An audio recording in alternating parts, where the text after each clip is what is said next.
I'm Austin. I'm Jen. I'm so good to meet you. Good afternoon, everyone, and welcome back to our last session in the health promotion and disease prevention track. And this afternoon, we will have Ms. Christina Peters, and she will be speaking on the community health aid program implementation outside of Alaska. So I'll hand it over to the speakers. Thank you so much. Hi, everybody. So my name is Christina. I'm the Tribal Community Health Provider Program for the Northwest area in Indian Health Coverage. And our project is the project at the board that is implementing the community health aid program. We chose to call it the Tribal Community Health Provider Program because we wanted to make sure that people sort of knew out of the gate that CHAP providers are providers. They're called health aides, which throws back to the 60s when doctors were a little nervous about these other providers coming in. And so to make everybody feel better, they called them health aides. But really what they're doing in Alaska is providing a primary level of care and really are the backbone of primary care, especially in rural villages in Alaska. I've been working on this program since 2015. I came to it a little bit by accident. I had been working with a small public policy organization called the Children's Alliance, which does state advocacy and public policy for children's policy. And one of the things we were working on was the dental therapy state legislation for Washington state. And in the course of that, we've been working really closely with the tribal nations in Washington to pass that legislation. And after a handful of years, Chairman Claspy, who's the chairman of the Snohomish tribe, said one day, he said, we're sovereign nations. We don't need to mess with this anymore. We're just going to do it. And they were like, hey, Christina, what are you doing? You want to do this thing with us? And I was like, sure. And here we are, 8 years later. So I'm really excited and proud to talk about our work. Like I said, I'm with, next slide, please. Like I moved on. So I work for the Northwest Portland Area Indian Health Board. We were established in 1972 by the tribes in our area. The Portland area is Washington, Oregon, and Idaho, and we serve the 43 federally recognized tribes in that area. That means that we have on our board 43 members on our board, and they direct our work through quarterly board meetings and other meetings. We also, you can't see it on the bottom, but we also have the epidemiology center. I was like, oh, my words fell off my slide. So we're a pretty big organization. Before COVID, we were about 50 strong, and now we're just over 100. So, we've grown a lot under our new executive director, who I think like month 2 on the job COVID hit, and she was like, this is exciting. But she did an amazing job, and we still managed to go through the pandemic. Next slide, please. As you can see, so this is the beautiful Northwest. Come see it. We don't have much air conditioning, but we have lots and lots of trees. Beautiful. Our tribes, we've got really small tribes with big land-based tribes, and they're kind of all over the place. And so in talking about it and in designing with our tribe and community health aid program, we really had to take into account a lot of different factors. Some of our tribes are very urban and well connected to the freeway system. Others really aren't, and it takes a really long time to get out there. So we had to be really thoughtful in how, and hopefully you'll see that come through as I start talking about our program. Next slide, please. I am just one of many. I'm very grateful to have an incredible team that I work very closely with. We have what we grew over time. So we started in 2015, and I always like to say I was pregnant at the time when I started, and so my daughter, who is turning 8 next month, because she was at all the meetings. So it started with just me, and then slowly we brought on the dental piece. So we were doing the dental therapy piece first. So we brought on our dental health director, and then we brought in the community health aid and behavioral health aid pieces. So we have the community health aid director was doing behavioral health piece, and now she's focused solely on. We split that in 2 portions because it became too much work for one person or for one team. And that means we have subject matter experts in each of the disciplines of the community health aid program, which is awesome. And then now, most recently, we added an education director. She's right now working specifically, and I'll talk more about each of their projects, but really specifically working on that bridge between the CHR program and the community health aid levels of training. But ultimately, we do so much work in collaboration with the education institutions in our area. We want to kind of move all of that work underneath like an education director, sort of education. So they'll work with student support. So all of our student support stuff and all of that stuff is going to move kind of to that team, and that allows us to focus on more programmatic stuff. But we're a really close knit team. We're very cohesive. We work on everything together all the time. Next slide, please. We are also supported by a very large group of subject matter experts. Contractors. It was really hard for us to build a team that had all the expertise that we needed, and geographically we're really close to Alaska. So a lot of the folks who develop the community healthy program, different components, and we'll talk about the components a little bit later, either have relocated to our area, which has been really nice, and they're in retirement, so they're like, oh, you want us to build a curriculum? We're right here. And the community healthy program, in my experience, is something that just kind of grabs you. Folks who have worked on it in Alaska really love working on it, and so they were really excited to come down and be helpful to us. So we've really benefited from that, but also just having different relationships and folks who have specialties in Indigenous education modalities, the very specific areas of the community healthy programs, behavioral health, dental health, and physical health. We used to have a dental health team, but we're much further along on the dental health work. And so that work actually really is done by the college, which is why you don't see a dental health subject matter expert team up there, because that's where we started. Next slide, please. But 3 years ago, we would have had the same slide and 3 or 4 subject matter experts that provided support to us there. So we call ourselves, like I said, the Tribal Community Health Provider Program, and each of our programs, this is our logo for our certification board, which is the eagle and the raven. And then in between are the 3 programs. We have the community health aid, the dental health aid, and the behavioral health aid program. Those are the logos of those, and then the certification board kind of holds it all together, and that's what that's symbolic of. We worked with local artists and with our advisory committees and with our tribes to create these visual representations of our programs, so that many years down the line, when people see these logos, they'll know them as our programs. Next slide, please. The community health aid program is pretty cool, actually. One of the things that I really loved about when I first started this work was I had the opportunity to go to Alaska and learn about the community health aid program and what it is and what it can be. One of the things that I found most impressive about the community health aid program was just how community-based it is. We hear the word, people use community all the time, and I'll talk a little bit more about the federal implementation of the community health aid program, but it really is a program that in the 1960s, they identified a problem and they said, how are we going to deal with this tuberculosis epidemic? They trained some of the community aunties to provide support in that area that grew to immunizations and other things like that, and then flash forward to 2023, and they really are the backbone of primary care in their communities. They also, because they are often not on the road system, also deal with all the emergent care, which might look different when, so they are the first responders in their small communities, because they are the medical. Your communities, it's not going to look the same for our communities, because our communities are on road systems, they have access to 911, they have access to emergency services. So we're really focused on using the community health aid program for health care, for community care, for primary care, in all of our disciplines, because I don't have to tell you that the healthcare system was not designed with the needs of American and Alaska Native communities in mind.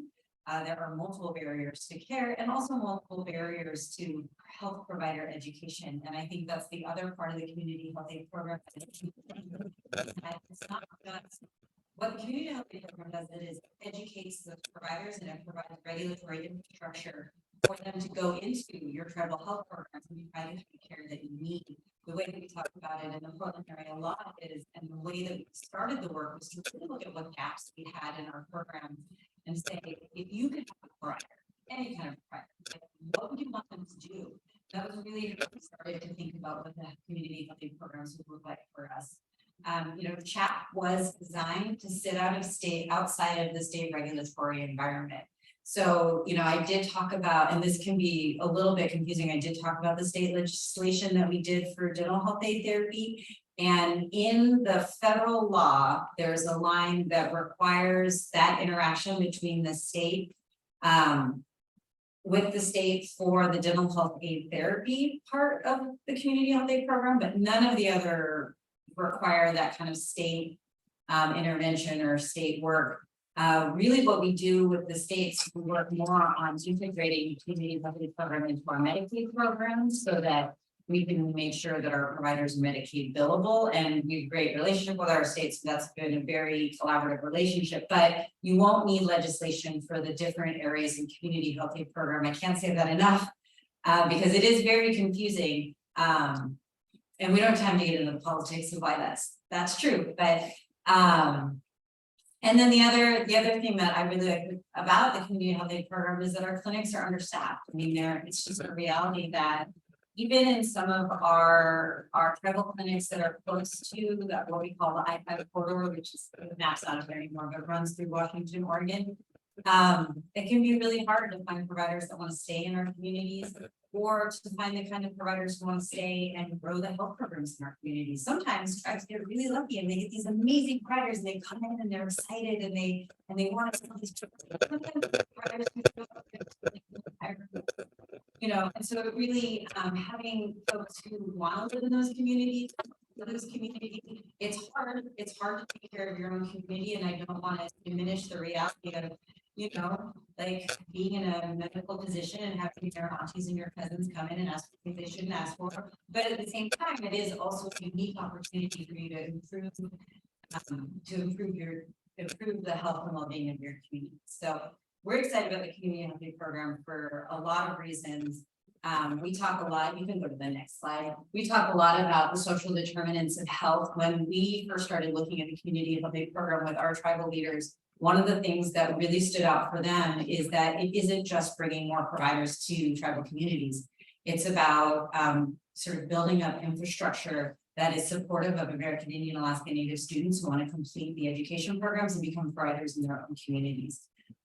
So we spend a lot of time with our education programs really looking at why our students have been unsuccessful in the past. Like maybe they start, they don't finish, or maybe they don't even start in the first place. And so what you'll see as I start to talk specifically about our programs is the way that we've started working with high schools and other places to really start feeding into our programs and really looking for ways to create education ladders that will make it easy for somebody to start in either as a community health representative or as a first level community health aide, behavioral health aide, or dental health aide, and then to continue to work and go to school and kind of climb through the different levels as they climb through their career. Because the other thing that is a barrier for our students is not all of them have the privilege or the ability to stop their life for 4 to 7 years, 4 to 8 years to go get a medical, dental, or behavioral health education. They're expensive. Our communities are close knit and they like to be together. And what we have heard from students who leave their communities to go is that it can be a bit of a culture shock. And so really working closely with our education programs to build programs that are supportive, that use Indigenous methodologies, and that really can support our students so that we don't just have a whole bunch of students who start, but we have students who continue through. We'll just have to say the community health aid program. And I should have said that in the beginning. The other reason why we like the community health aid program, or we're excited about CAP, is that there just aren't very many American Indian or Alaska Native providers out there. We have in my team, we call it our 50-year dream. And so what we see in Alaska, this isn't theoretical, what we see in Alaska is that the health aides from the beginning of the program, that's mothers, uncles, the doctors and the lawyers and the other professionals that grew up with professional parents who were then able to go on and get that next level of education. And so our 50-year vision is not only that we are seeing our healthcare program community health aides, but those community health aides for the mothers and fathers and aunties and uncles and community support for individuals in their communities, little kids who come into their clinics and they see their community member as that doctor or that or providing that service, because kids don't know the difference between a community health aide and a doctor or a nurse. But to see those care providers in the communities and then in their little mind, we're brainwashing them to believe that they can be those providers as well. And so we're hoping really over the course of the 50 years that and I say 50 years because, you know, a lot of this work is really generational work. So if we want more American Indian and Alaska Native doctors, we got to start somewhere, and this is where we want to start. And then they can be supervising our community health aides, behavioral health aides, and dental health aides, because they're all supervised by advanced practice practitioners. Next slide, please. I can go on forever. The community health aid program is actually really, really big. But don't let that stop you from being excited about implementation. When we started, we weren't really sure what we were getting ourselves into. So the community health aid program, and I always call community outreach and engagement a component of the community health aid program, because even though like allied health professionals or mid-level providers or primary care providers or whatever you want to call them aren't a totally new concept, the community health aid program feels different. And so it's really important to, what has been really helpful for us is strong tribal leadership involvement. That's been really important because of things I'll talk a little bit more about later, but there are some differences in opinion with IHS about the nature of the community health aid program. We at the Northwest Portland Area Indian Health Board and our tribal leadership feel like it is a community program, and it needs to be a tribally based, tribally regulated program. The IHS believes it's a federal program, which it is in law, it's a federal program. And so having strong tribal leadership that is engaged in community health aid program implementation has been such a lifesaver for us, because they have access to places of advocacy that we don't have access to. So they're in meetings with secretaries and other more important people than we are at the implementation level. So that's been really important. It's been really helpful to have our tribal leadership, and they're excited and they're engaged. And we have had so much investment by our tribes in the community health aid program. They didn't have any federal funding for the community health aid program until 2020. All of the funding that we have for our program either came from private foundations or from our tribes or from state dollars. We didn't get our first federal grant, I think, until 2018, and that was I think it was a HRSA grant. And so community outreach and engagement, stress that a lot. Also, those providers in your health programs need to know what the community health aid program is, and they need to be excited about it, because one of two things will happen. If they're not, one, they'll just be a barrier to implementation, or you'll get these newly trained and excited providers, and the community health aid program is kind of like an apprenticeship style medical, dental, or behavioral health education. And so that relationship between their supervising provider and the student is really, really important. And what we saw in the Portland area is that providers who are advanced practice providers who are excited about the community health aid program, their community health aides are killing it. Like, they're out there in their communities, they're doing cool stuff. During COVID, we had some dental therapists who were like, hey, we want to start a clinic in the parking lot. Can we do that with some tents? And their dentist was like, yes, let's do that. And they loved it so much, they do it every summer now to get their kiddos through. Dental health aides and dental health aid therapists who had less excited dentists are still not working at their full scope, and it's been years, right? So, and a couple of them have left because of, lateral violence within their clinics. And so it's really, really important to have those initial conversations with your community and with your health programs, and really help them understand, and make sure you have health providers who are going to be excited about the changes that your community wants to make to their healthcare system. Because the other thing that we've always said, and our tribal leaders have always echoed, is that it's not the jobs of the doctors and dentists that come to serve our communities to make decisions for our communities. And so really making sure that tribal leadership is involved, really making sure that your tribal health leadership is involved and your tribal programs are involved. I can't underscore that enough. And then I have on there the ECHO. We have a series of the echoes, and I don't know what ECHO stands for, but I'm pretty sure most of you in the room know what an ECHO is. It's an education platform. And we have done a series of echoes for the community health aid program, everything from what is a community health aid to regular updates. We also have a elder knowledge holders and culture echo that we have every, I think it's every other month, as a resource for our students as we're going through this meeting. I talked a little bit about how the program is an apprenticeship, like an apprenticeship style or an apprenticeship education program. It's one of the ways that you take the cost of health provider education and you spread it out a little bit. is by bringing that mentorship in-house and home. And then so we wanted our students to have access to the elders and culture keepers and mentors from their communities as well, as that's a component of their education. And so the easiest way we can do that in our tri-state area was through the ECHOs. So we've been using that platform. Student and provider support is another really important component of the community health aid program. As you start building education programs, one of the things that I've been really grateful for is the first program that we built was the dental therapy education program. And we worked really closely with Skagit Valley College, which is a community college in our area. And they had first relationships matters. The chairman Clatesby, who I talked about earlier, the former chairman of Swinomish, was really good friends with the president of the college. So it was easy enough for him over golf to say, hey, we want to do this thing. It's going to cost millions of dollars and we're going to need some help. And he was like, sure. So we had a lot of support from the college and from our tribal leadership, which was really helpful. But also we were able to say to the college, they had a strong sort of workforce background as well. That part of the state is a really rural part of the state. They've been working with migrant farm workers for a really long time and serving our tribal communities. We have 5 or 6 tribes within that area and working with the tribal communities pretty effectively over the last couple of decades. And so we felt really good about partnering with them for the dental piece. They had an existing dental assisting education program. So they had some of the pieces already in place, but the thing that made me most grateful for that partnership is when we said, we don't really know how to do this thing we want to do.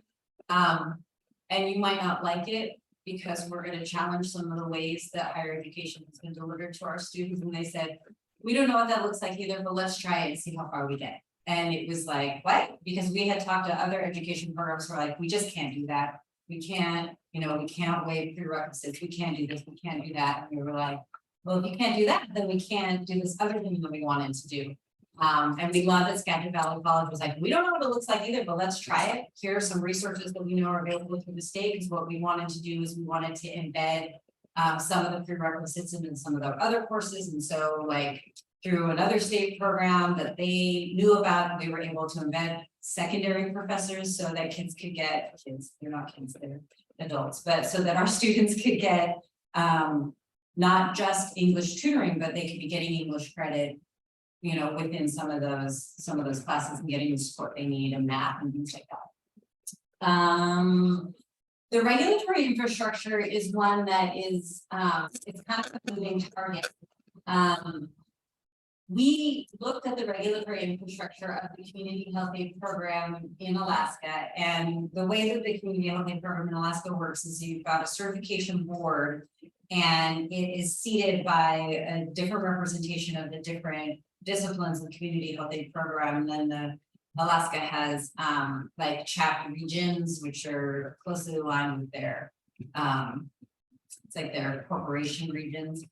And then there's a federal representative on the board, and the board has been operating since 1998 in that manner.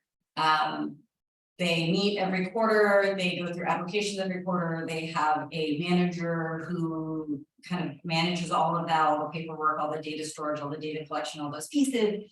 And then at the end, they make a recommendation to the area director signs that, and then the providers are certified. They also act as the, so if there was a need for disciplinary action, that's a disciplinary board. If somebody's license needed or certification needs to be revoked, all of those pieces all happen through the certification board.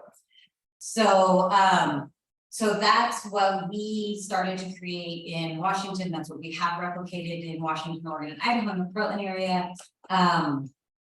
And why I say it's a bit of a moving target is because now with the national implementation, the IHS headquarters is really trying to figure out how that authority works and how, what that's all going to look like. So the regulatory infrastructure piece, we think, is going to continue to be a moving target, which is why the federal and state advocacy under there has been really important for our tribal leaders to continue to advocate for the need for tribal involvement and the need for tribal leadership within the community health aid program. The other piece of regulatory infrastructure is working on with our states on integration of the providers in the Medicaid program, which doesn't sound very exciting, but if you've got great state partners who are excited about, changing up the healthcare system, it actually is pretty fun.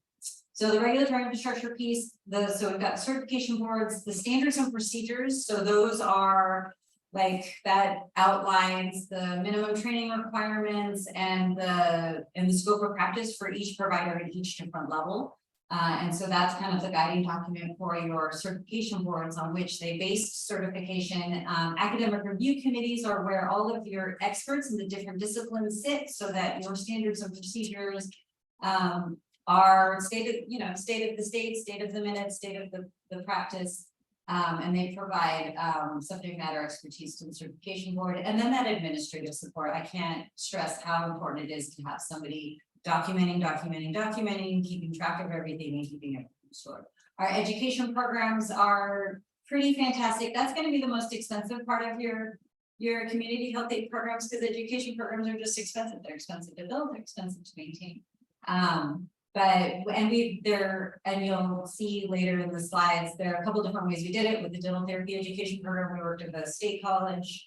With the behavioral health aid programs, we're working with our tribal college in our area, and we work with it's a private university, but it's on the Yakima lands, and so they have a really close relationship with the tribe. And then for the community health aid program, we're doing those clinic based with some of, like right now we're going to pilot it in 4 of our tribal clinics kind of around, and we're really exploring that relationship between getting that education at the tribal clinic and being able to matriculate into a credit bearing program. The challenge with that is that if you put too many requirements on the education program to make it credit eligible, you recreate the thing that made it hard for people to finish in the first place. And that community health aid level 1 is like 4 weeks of training, but if you put enough in there to make it a credit bearing program, all of a sudden you're no longer a 4-week program. And so so we've been going back and forth about how to both create a ladder and how to create programs, because community health aid program education really it's a competency based education. It's like, what do you need to know to safely care?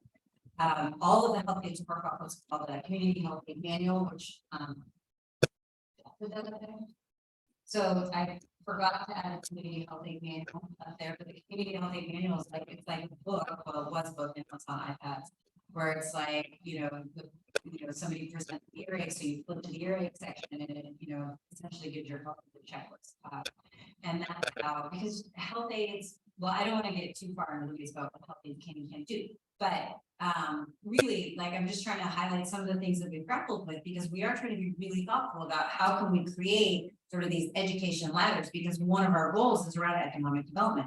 But at the same time, how do we not recreate the barriers that have been keeping our students out of these healthcare programs, healthcare education programs to begin with? And so really finding that sweet spot, which is why I always appreciate when we have an education program that says, well, I don't have to do that either, but let's figure it out, because a lot of this is just figuring out how we can do this in a creative way. We can go to the next slide, where we're going to talk a little bit about the community health aid disciplines. So you've heard me talk about dental health aides, behavioral health aides, and community health aides. And the next handful of slides, I'm going to do a surface level deep dive, if that makes sense, into each of the different disciplines and the work that we've been doing. But very quickly, the dental health aid is the dental arm, behavioral health arm, the community health aid is the medical arm. In Alaska, like I said, they do a lot more emergency care, a lot more of that emerging care, but in our area, where it's not likely we're going to use them for that.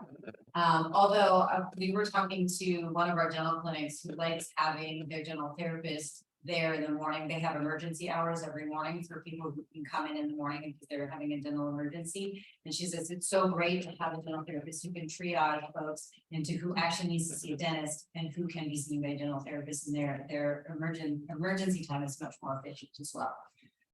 So let's dive into the dental health aid therapist. You can go to the next slide. So there's also a dental health aid hygienist, which the history of that is in Alaska. There was the ability, Alaska didn't give hygienists the ability to do like a local anesthetic, and they wanted that. And so they created this branch of dental health aid hygienist, but it's essentially a hygienist who gets this designation as dental health aide hygienist. There aren't any dental health aide hygienist education programs in the country. You have to be you have to have graduated from an accredited dental hygiene school. So you've got primary dental health aides, and there are 2 levels of those, and they really focus on a lot of that the prevention work.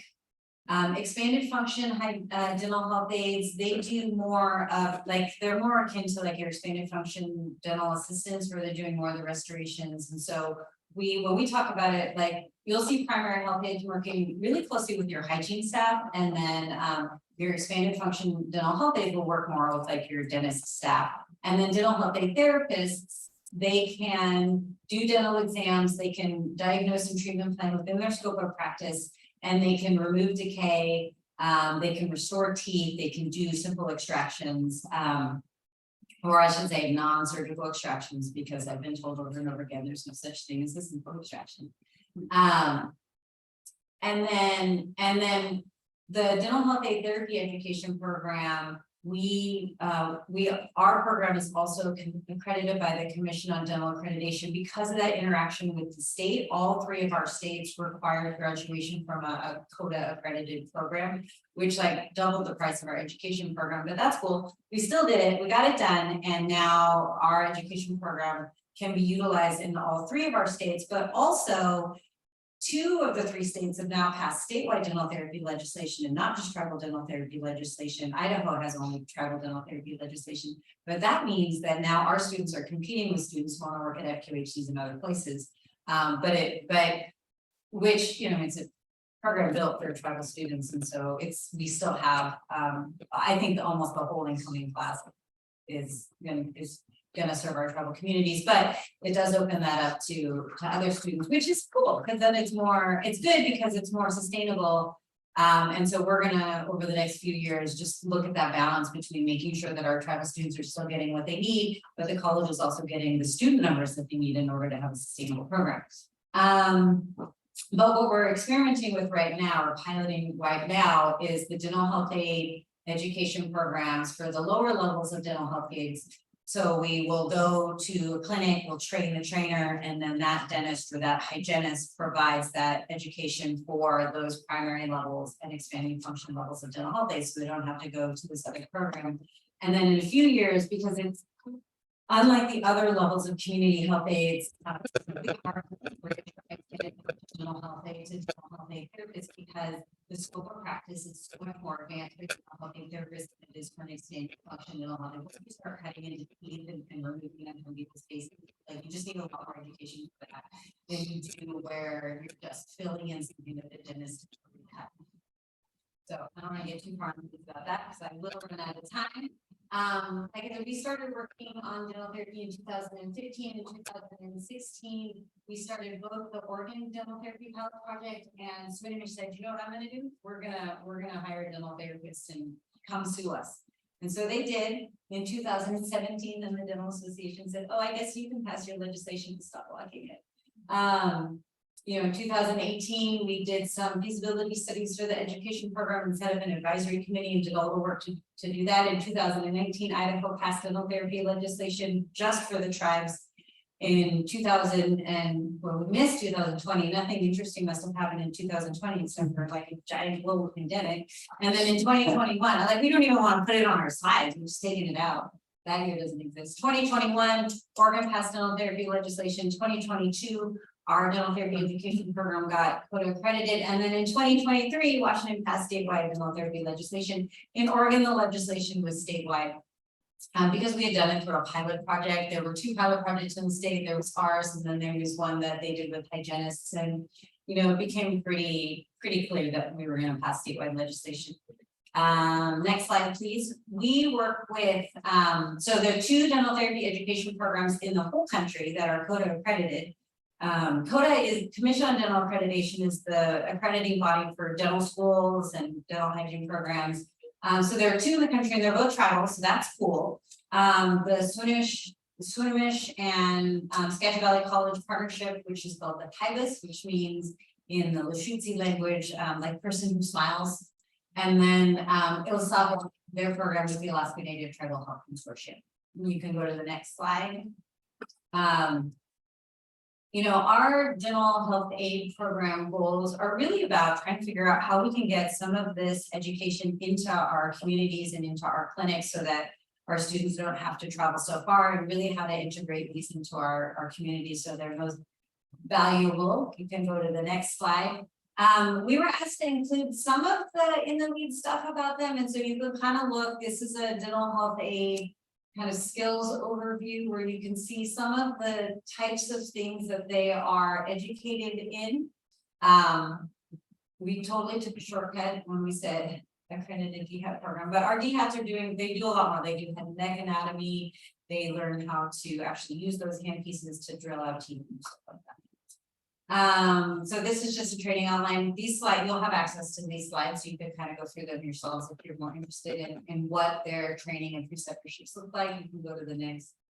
This is our timeline for development of the dental health aid arms, because we really didn't start that work until 2022 when we started working on that curriculum. Our tribes are pretty involved in it. We use advisory work groups. We always joke that in our project, we never met an advisory work group that we didn't like. And we, in pre-COVID days, we used to bribe everybody with lunch. Now we just hope they keep coming because the work is fun. Next slide, please. And then the other cool thing that we're doing is we've been working with our tribal high schools to do like dental education.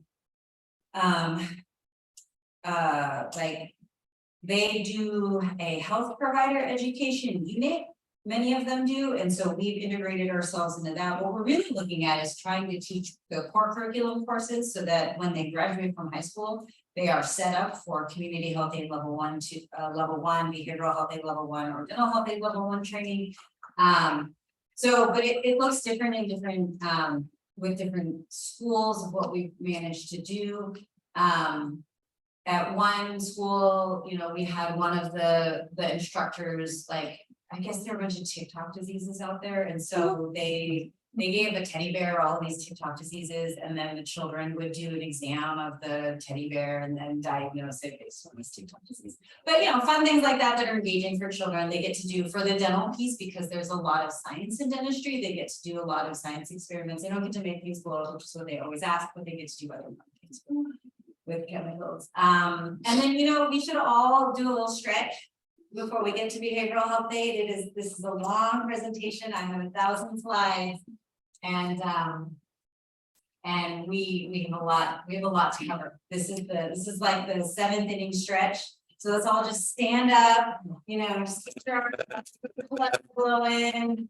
You know, we have our behavioral health aid. She likes to do this one where you just kind of spin a little bit, let your arms flop, blood moving. Because I really want you to make a fun presentation. Yes, get your blood pumping a little bit. It is. You would think that the cold would make you stay more awake, but really, I think. No, me too, and I'm talking the whole time.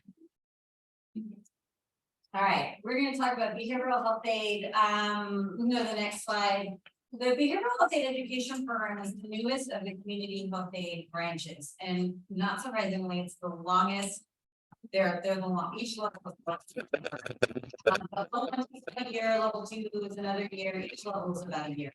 But they have been.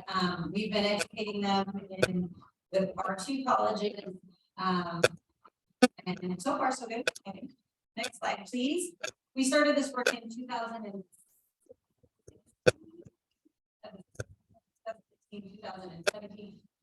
We went after we started with dental therapy, and our tribes, as we were educating them about dental therapy, the big part of our work from the beginning was to say this is what the community health aid program is. They all said, so there's a behavioral health component because people are dying in our communities, and we desperately need behavioral health providers. And so our tribes directed us. They were like, keep doing your dental stuff, but figure out how to do behavioral health aids because we want those stuff. That's why we went dental and then behavioral, and now we're doing community health aids. So we started that work in 2008, 2016, 17.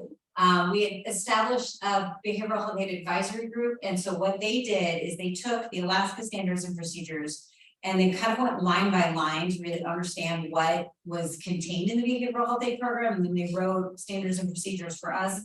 And then we worked with, the way we did the behavioral health aid education program is we worked with Heritage University and Northwest Indian College, and they had existing programs. Heritage has a more traditional social worker education program, and then Northwest Indian College has a more substance use disorder focused program. And so the programs are unique, and then that's the focus that they have is different.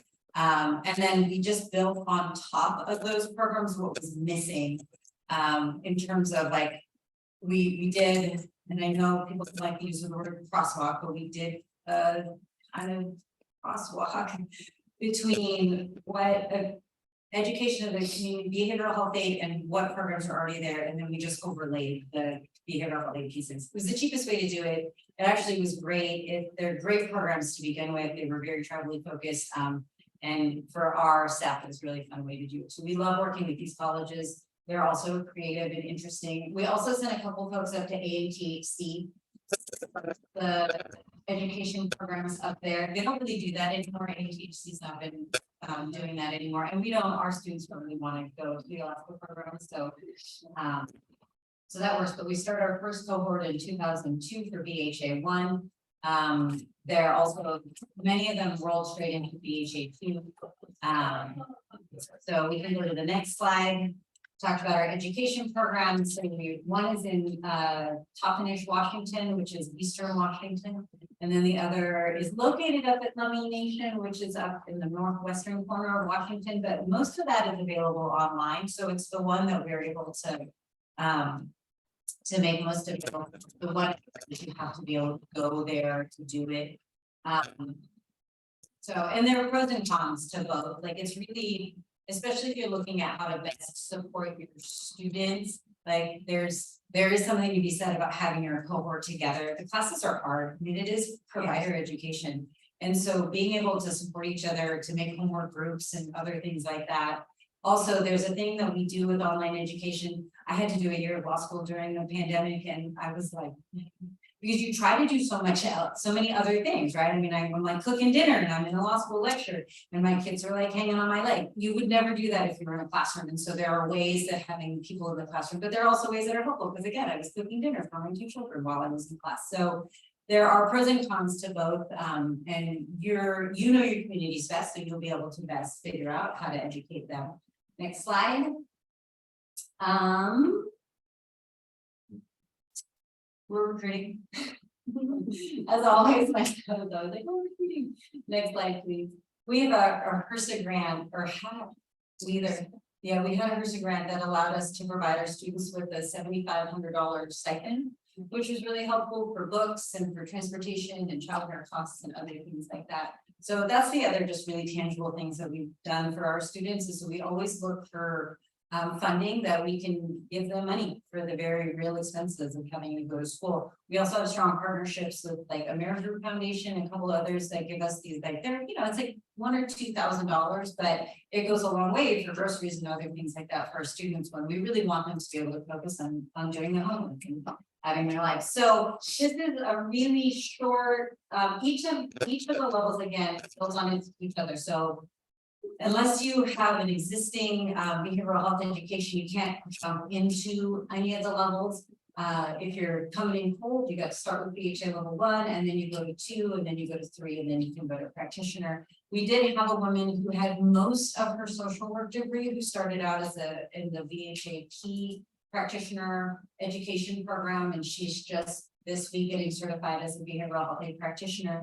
And it was interesting because we like having her because she did most of a traditional social work program, and then she did our behavioral health aid program. And for her, the big difference was the tribal element, the indigenous, methodologies, or whatever you want to call them, those pieces for her. She said it felt most comfortable, it felt most like home, and she felt like she could be successful in this program in a way that she didn't learn out of the program.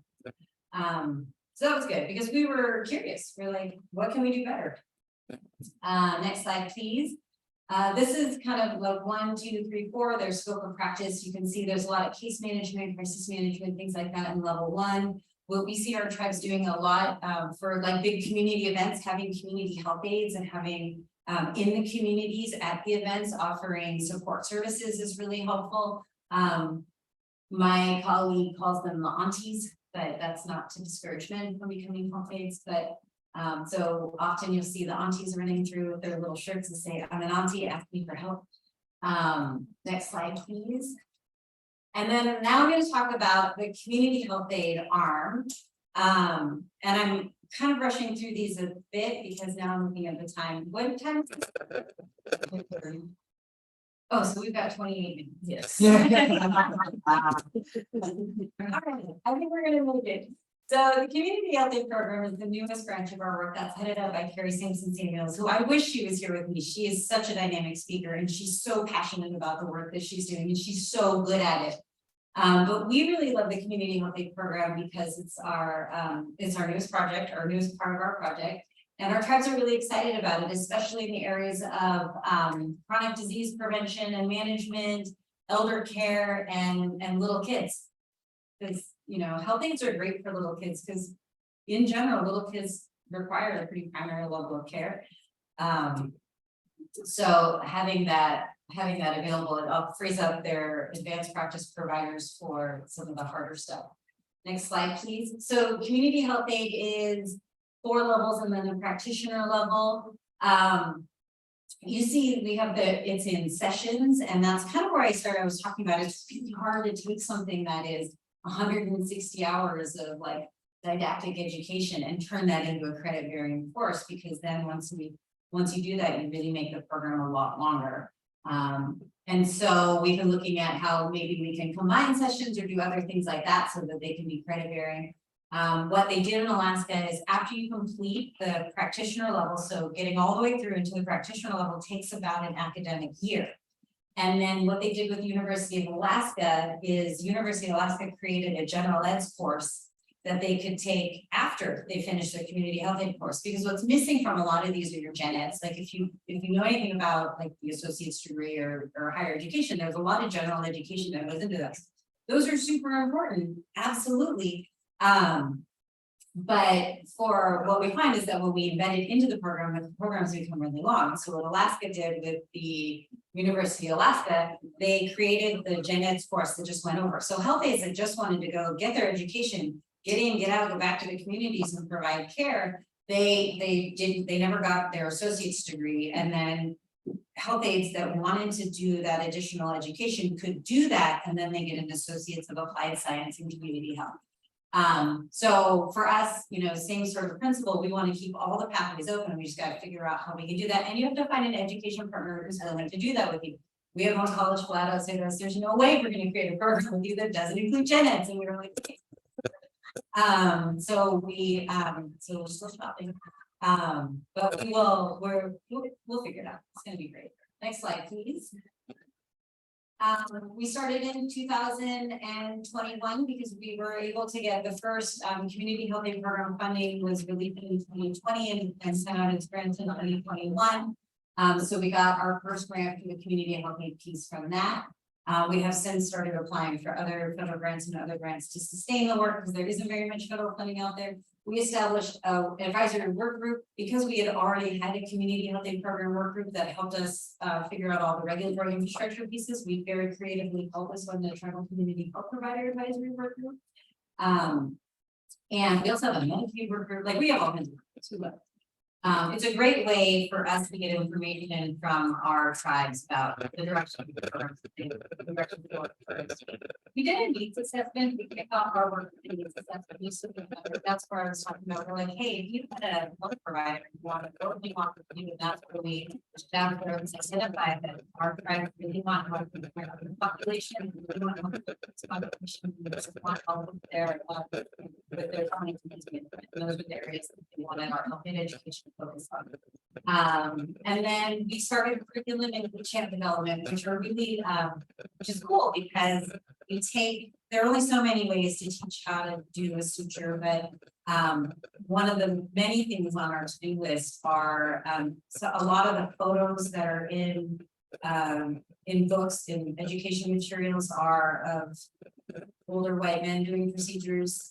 So we're gonna be doing some photo shoots with more representative looking population. I mean, it's little stuff like that, it's the fun part of our work, but it's fun to sit in a group of people who all feel the same way about wanting medical education to look different and feel different. And so that's been really exciting and fun. We talk about the eChamp, that's that health aid manual, because health aides have that competency-based education. It's not their job to be making decisions, which sounds crazy when you say it out loud, but it really is their job to follow the protocol and to get that care done. And if the care is outside of their protocol and outside of their scope, they need to refer. And that's really at the heart of the community health aid program, is knowing your scope of practice, working within your scope of practice, and safely and effectively and efficiently developing delivering care within that scope and referring out as soon as it's outside of your scope of practice. Yeah. Does the manual sort of graduate with the levels of the program? Like if you're back to, I can't remember the terms of the video. Level 1 and 2. Like a level 1 and 2. So like this, like if you're a level 1, you can do these things. If you're level 2, you can do these things. Like does it do that, or is it like? Yes and no. The health aid manual doesn't say level 1 stop here. It's more that there are things within a level 2 scope of practice that aren't within a level 1 scope of practice. So you would never, and I'm just making because of here, you would never be giving sutures, right? So you would never have to go to that section and do that. And that's really more how it's. But you can remove sutures, so you can go to that section. Can't put them in, but you can take them out.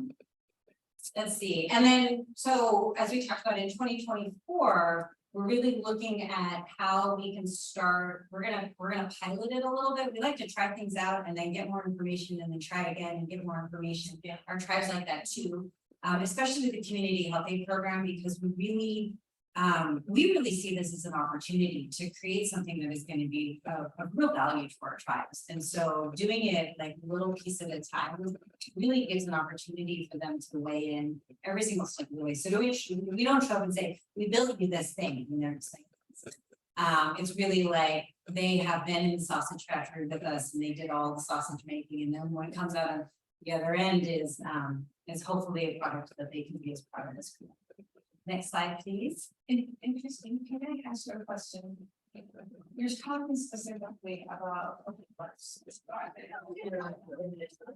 you're growing up providers for what about the patient community here for that home health aid or that TCA within the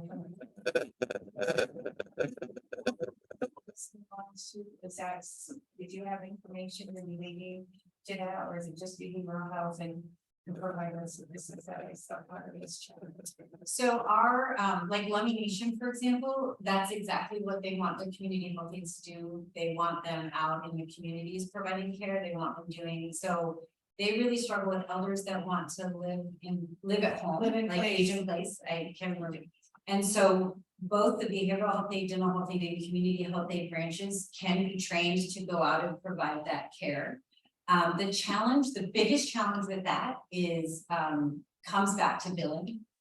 How do you bill for those? So like the community health aid program does a lot of really great things in terms of being able to change the way that you educate so that you can have a multidisciplinary team that does elder visits all day long. And that's what they do, right? They're going to provide that home-based level care, but then how do we get them paid, right? Because Medicaid has some weird rules around that. And so that's a larger part of the advocacy, I think, around how we can do creative things with tribal health programs and still be Medicaid eligible.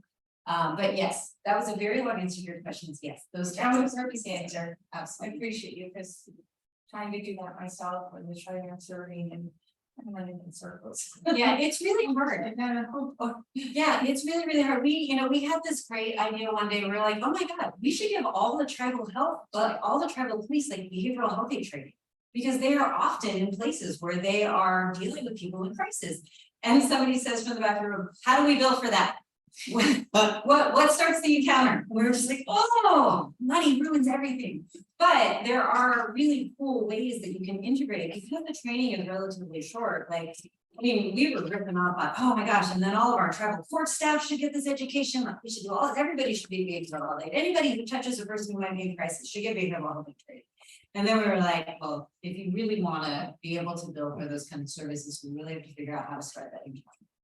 So, but we're working on it. So our steps for developing a community health aid program are not dissimilar to all of our other programs. We start with outreach and education to our Northwest tribal leaders. It's really hard to, well, I would say it's really, you can really do anything, but it is most effective for us in the Portland area with our tribes if we have tribal leaders that are championing the work. And so when I first started the work in 2015, I gave the same presentation every 3 months at our quarterly board meetings, probably for like a year. And it was the point, we knew we had reached a tipping point when I had a tribal leader come up to me in one of the meetings saying, have you heard about the community healthy program? Let me tell you about it. It's so cool. And I was like, oh my God, okay, now we can start the real work because now there's ownership in our communities by our tribal leaders for the community health aid program. And so that you can't skip that education step. You need your providers, you need the support of your tribal health clinics. We use a lot of free, and they're already really busy. And they come to our advisory committee meetings. They read all of these documents that, you know, I'm not a medical provider, so reading standards and procedures about community health aid is not my area of expertise. I'm not going to do a good job at that. But the doctors who work with us do a great job. It's also really great to have a provider who says, oh yeah, absolutely, you can put that within their scope of practice. That totally makes sense to me. And that would make this part of my practice so much easier. So we appreciate our providers for that funding. This work is kind of expensive. You need money to do it. There's not very much federal money out there specific to CHAP, but we have gotten really creative at finding funding sources, federal, state, and anybody who is out there in the world that says they want to work on health equity, we send them a grant. We say, you want to work on health equity? We got a health equity thing. Any foundation who talks about social determinants of health or any of that stuff, we're like, what do you got for you? So, so that's really how we funded our work since 2015. We are hoping that and Martha's going to talk more. I see Martha in the bathroom. As we talk more about the federal pieces around it, really some collaborative efforts amongst our tribal leaders to increase the amount of federal funding that's available. We'll be able to development at the tribal level and at the area level if there was, you know, adequate federal funding for that, the tribes can get access to that funding from grants and other means. And then we started working with our higher education institution and tribal learning sites to really start to put pieces together about the education program, curriculum development, which is, you know, you get experts in the room. And then the other cool thing that we really enjoyed is so we have a lot of medical experts in the room and they're talking about ways to teach all these things. And then we have folks who are experts in indigenous health, indigenous education methodologies who come in and really talk about different ways to offer the same skills, ways to integrate our Northwest tribal cultures and protocols and other things like that into the education. So that's been really, those are the most fun meetings. Those are the ones I like to fly on the wall for, just listening, because it's not my area of expertise, but I find the conversation fascinating.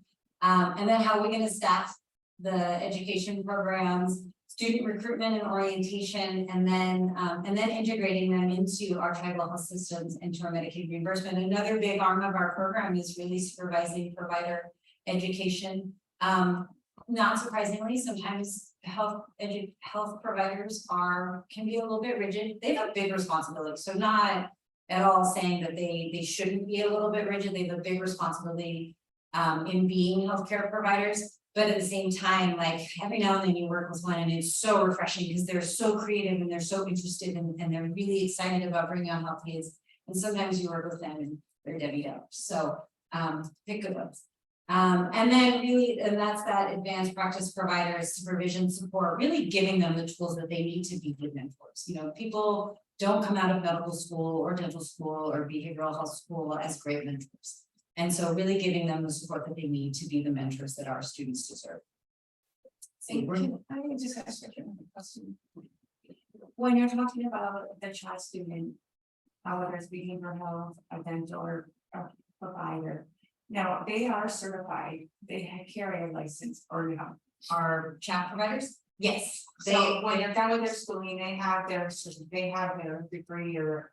well, they have a degree. And then they have to be certified, that's that regulatory infrastructure piece. Yeah. They have to be certified by the Community Health Aid Area Certification Board, which I'll talk about in a little more detail, so that hopefully that will bring all the pieces together. But they do have, not all of our program ends in terminal degrees, but they do have, like the BHA program will end in a terminal degree after practitioner dental therapy ends in a terminal degree. The others have, like, for lack of a better term, certificates of completion that they completed, and they can prove that they completed their education programs, which is a requirement for certification. And so does their practice fall under the umbrella of the medical director at the clinic?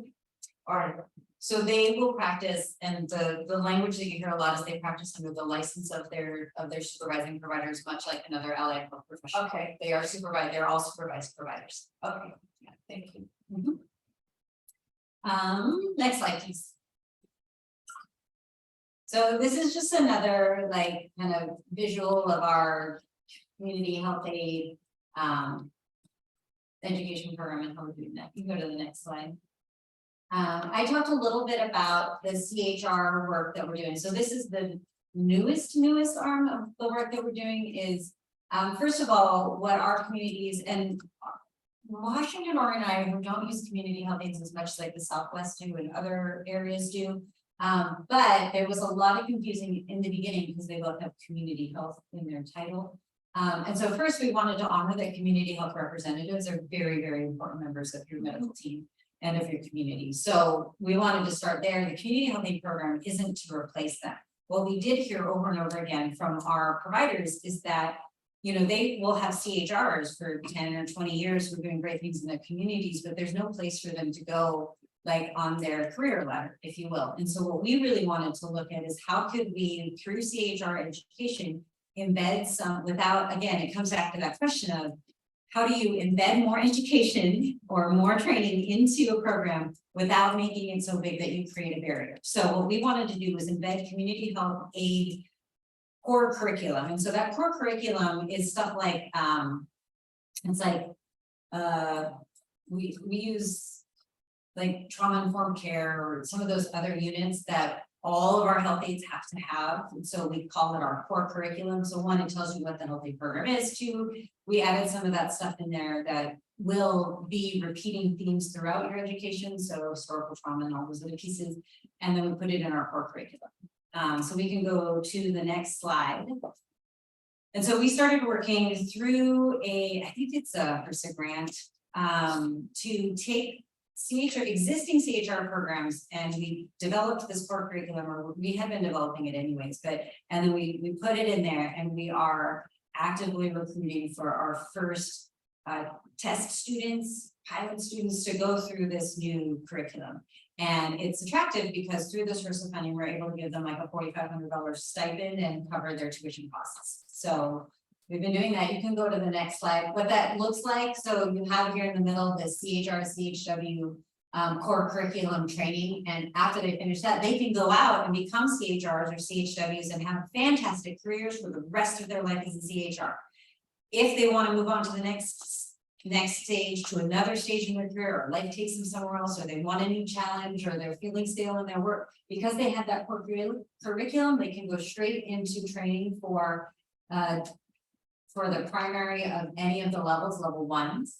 And that's kind of how because what we envision is like a ladder that starts at community health representative, really starts at high school representative, through, you know, I've graduated from medical school, and that's what we want our ladder to look like. We're still at the lower end of that ladder at the moment, but that's what we're working on.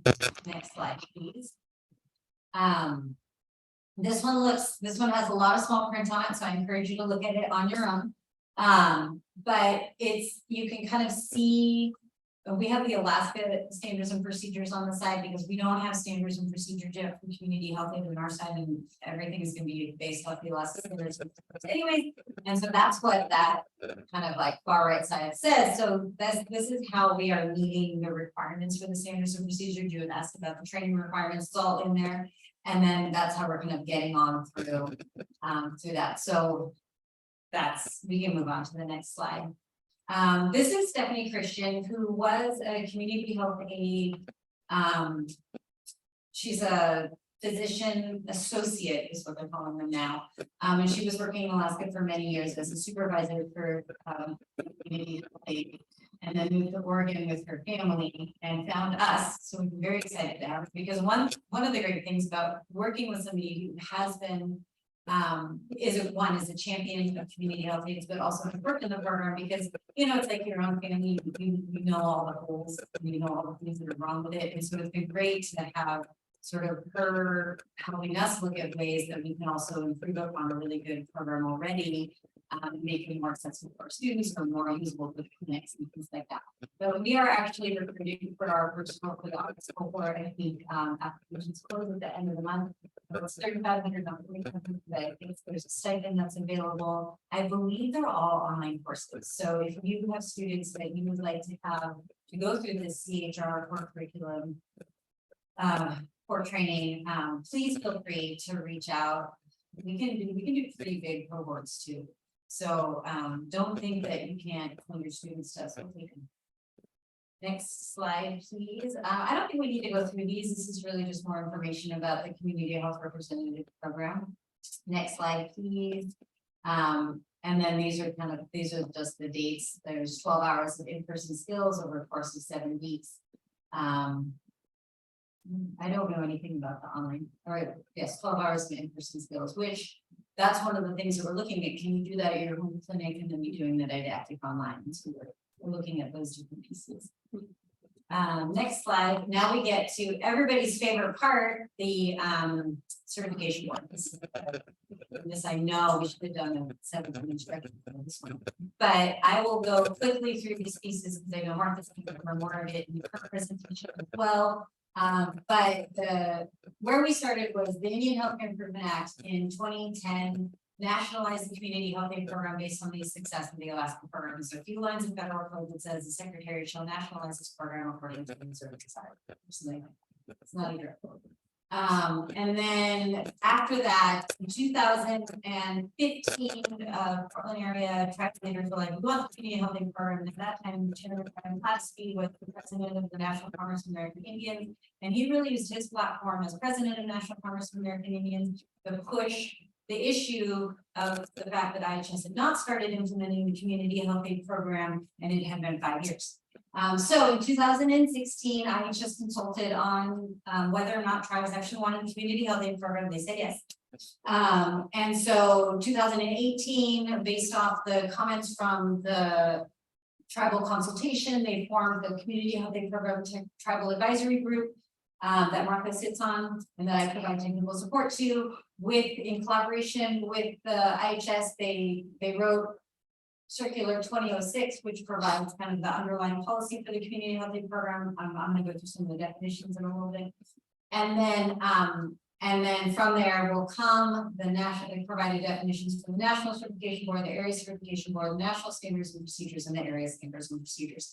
And really, like when we think about the national infrastructure for the community health aid program.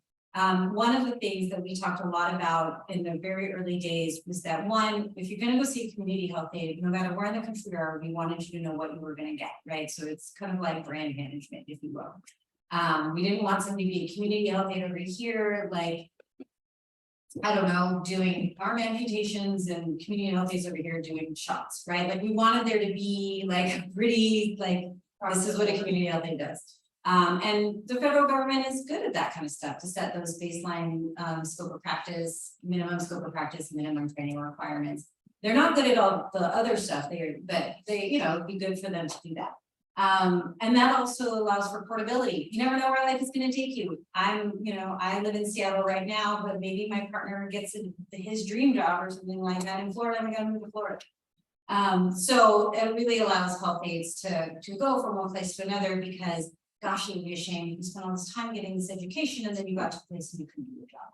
So really at the very beginning of these conversations, the National Certification Board and those other pieces were really envisioned to create that that basically these sort of tribal programs, area-based programs could really expand on the community. We'll go to the next slide, because I think, do I have 3 minutes left? Yes. So we're gonna skip down to the next slide.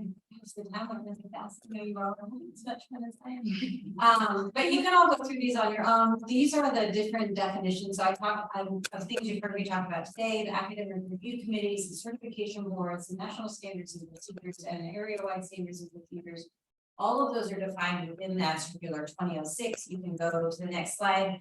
I always talk about what we do need from the federal government is that minimum scope of practice and training requirements to support portability between areas. What we don't need is for them to create a giant federal program that is super paternalistic and tells us what we can and can't do. I think that's why I put on there. It does not do all of these things. You can go to that slide. Area certification boards are really important, and we really feel strongly in the Portland area that they need to be run by tribal leadership. They have to have a tribal chair. There is a requirement for 1 federal representative on that, and that should be the most. Next slide, please. We can go to the next slide. This is academic review committees. This is another timeline of how we started and where we got. You can go to the next slide. Trying to see if there's anything more interesting to talk about. This is our goals for our certification board, laid out these goals, and they wanted to very explicitly name addressing disparities and structural racism in the job of the area certification board. And so that's what they did. It was a decision of our board. Next slide, please. And I think that's kind of the remaining slides are some quotes from some of our tribal leaders. And, you know, I think there's a slide that shows all of our many advisory groups that we love, and then how everybody moves into each other. And this looks really complicated, but it's interesting because this is the process for certifying somebody. You start here, and the answer is yes, you go here, the answer is no, you go there. All kinds of stuff that we were developing for the purpose of knowing the process. The next slide, which just talks about that we are working on Medicaid reimbursement, state management, and those other types of things. There is a representative from each state Medicaid agency on our certification board, so that they are in real time providing support and notifying them. And so we're educating them, and they're helping us navigate the Medicaid system. Next slide. And I think we can just stop there. Sorry, I didn't think to question questions, but I'll be here all week.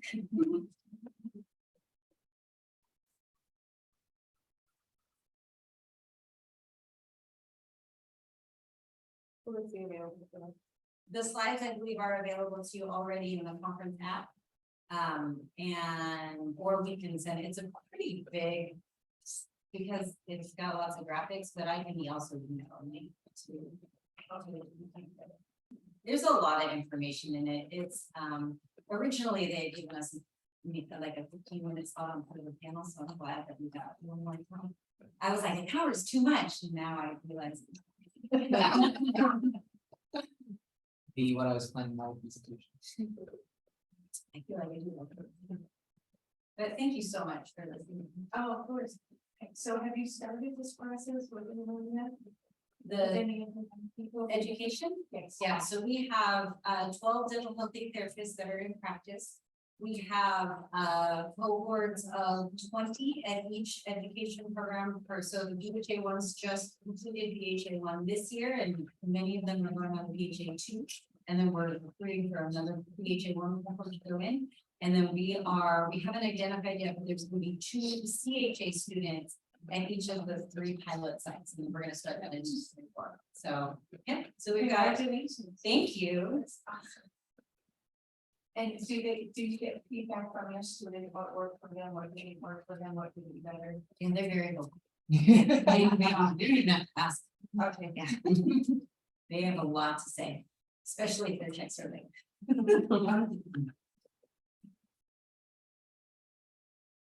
Anyone else have any final question? I have a quick question.